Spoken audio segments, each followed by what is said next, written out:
भगवान शिव की विधिवत पूजा करने से शुभ फलों की प्राप्ति होती है और घर में मौजूद हर तरह के दोषों से भी छुटकारा मिल जाता है। जानिए शिव मंदिर जाते समय कौन सी गलती नहीं करनी चाहिए।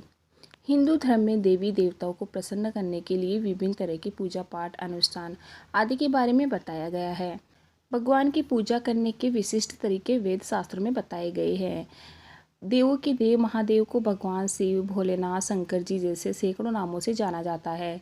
शास्त्रों के अनुसार भगवान शिव बहुत भोले होने के साथ विनाशक भी कहे जाते हैं।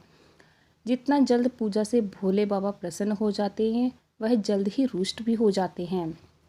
भोलेनाथ की पूजा करने से सुख समृद्धि और धन संपदा की प्राप्ति होती है। हिंदू शास्त्रों के अनुसार भगवान शिव की पूजा के लिए सोमवार, प्रदोष व्रत, शिवरात्रि आदि दिनों में खास माना जाता है।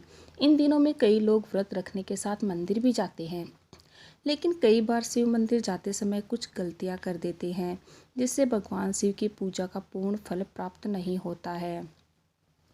अधिकतर लोग शिव मंदिर जाते हैं तो जल आदि घर से नहीं ले जाते हैं, बल्कि मंदिर के प्रांगण में मौजूद जल से ही शिवलिंग का अभिषेक कर देते हैं, या फिर पूजा के समय कुछ चीज़ें जैसे चंदन, सिंदूर, अक्षत, धूप आदि कम पड़ जाती है तो मंदिर में मौजूद या फिर किसी अन्य व्यक्ति से मांग लेते हैं।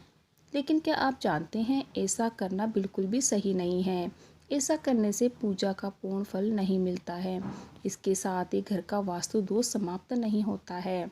शास्त्रों के अनुसार शिव मंदिर जाते समय घर से ही जल लेकर जाना चाहिए, क्योंकि आपके घर में ही वास्तु दोष, पितृ दोष, काल सर्प दोष सहित अन्य दोष विराजमान रहते हैं।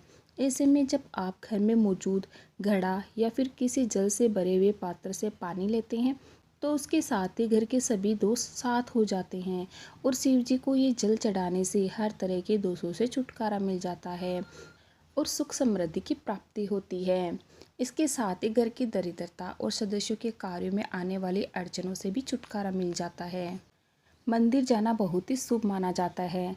मंदिर हमें हर तरह के संकट से बचाता है। साथ ही प्रतिदिन मंदिर जाने से कई लाभ भी होते हैं। यदि आप प्रतिदिन मंदिर जा रहे हैं तो आप अपने जीवन में आने वाले उन घटनाओं से बच सकते हैं जो कि आकस्मिक आती है, जैसे दुर्घटना, हत्या, आत्महत्या जैसी नकारात्मकता आपके जीवन से दूर रहेगी। मंदिर जाने वाले व्यक्ति के मन में भरपूर सकारात्मकता और आध्यात्मिक बल होता है, जिसके चलते उसके आसपास नकारात्मक ऊर्जा उसके पास भटकती भी नहीं है। आप इस ऊर्जा को भूत, पिशाच या प्रेत भी कह सकते हैं। मंदिर जाने वाले भयमुक्त जीवन जीते हैं। यदि आप प्रतिदिन मंदिर जाते हैं तो आप पर किसी भी प्रकार के ग्रह और नक्षत्रों का कोई बुरा प्रभाव नहीं पड़ता है। ग्रह बाधा से आप मुक्त रहते हैं। मंगल दोष, शनि या अन्य किसी ग्रह की बाधा है, साढ़े साती, अढ़ैया या राहु की महादशा चल रही है तो घबराने की जरूरत नहीं है।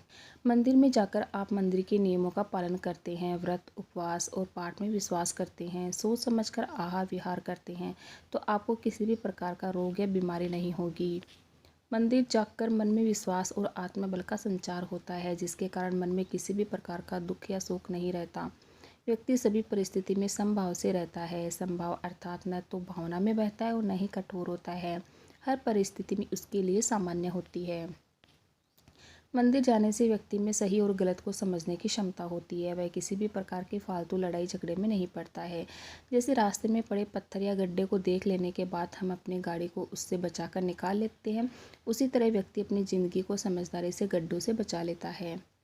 मंदिर जाने वाले व्यक्ति का कोई शत्रु या किसी बुरी विद्या के माध्यम से कुछ भी बिगाड़ नहीं सकता। बहुत से व्यक्ति अपने कार्य व्यवहार से लोगों को रुष्ट कर देते हैं, इससे उनके शत्रु बढ़ जाते हैं। कमज़ोर शत्रु हमेशा सामने की लड़ाई नहीं लड़ते हुए पीठ के पीछे ऐसे कार्य करते हैं जिनको अंधविश्वास की श्रेणी में रखा जाता है। मंदिर जाने वाले लोगों को इससे कोई फर्क नहीं पड़ता है। मंदिर जाने वाले व्यक्ति के जीवन में कभी ऐसे संकट नहीं आते हैं कि वह कर्ज में डूब जाए। थोड़ा बहुत कर्ज होता है तो कोई फ़र्क नहीं, कर्ज भी सोच समझ कर ले। यदि ज़्यादा है तो उसे चुकता होने के निश्चित ही मंदिर से ही रास्ता निकलते हैं। आप बेरोजगार है या आपका व्यापार नहीं चल रहा है तो निश्चित ही आपको प्रतिदिन मंदिर जाना चाहिए। आपको जल्दी सफलता मिलेगी। हालांकि जो प्रतिदिन मंदिर जाकर प्रार्थना और पूजा पाठ करते हैं उनके साथ यह समस्या नहीं रहती है। होती भी है तो वह दिमाग पर बोझ नहीं लेकर कर्म करता जाता है और सफलता हो ही जाती है। बहुत से लोगों को अनावश्यक भय और चिंता सताती रहती है, जिसके कारण वे तनाव में रहने लगते हैं। तनाव में रहने की आदत भी हो जाती है, जिसके चलते व्यक्ति कई तरह के रोगों से घिर जाता है। लेकिन मंदिर जाने वाले दिल और दिमाग से यह सब नहीं रहता है। प्रतिदिन मंदिर जाने वाले के मन और मस्तिष्क में कलह या क्रोध नहीं होता है। घर के दूसरे सदस्य यदि उससे झगड़ा करते हैं तो वह कलह को समझदारी से हैंडल कर माहौल को खुशनुमा बना देता है। ओम नमः शिवाय। वीडियो अच्छा लगे तो लाइक शेयर सब्सक्राइब जरूर कीजिएगा। Okay, thank you everyone.